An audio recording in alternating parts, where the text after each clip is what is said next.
My name is Mark Anthony. I'm the training director of Bosco Institute of Technology, Jobitech. Here we are offering training at different levels for 3 months, for 6 months, and 18 months in building and construction, tiling and plumbing, in electrical installation and solar technology.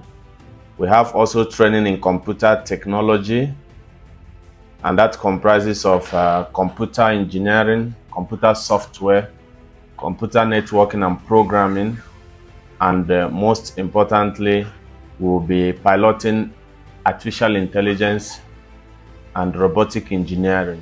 We also have training in catering and hospitality, cosmetology, and fashion and designing.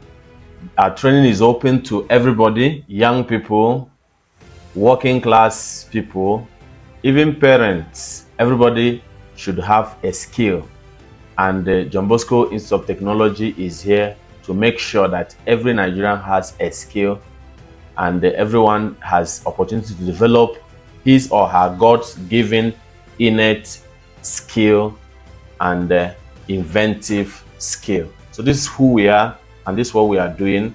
We are working under the Catholic Diocese of Abuja, and our uniqueness is that we are Bosco Institute of Technology.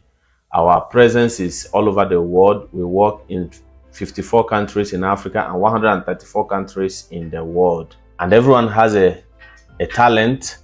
Come, let us develop yours.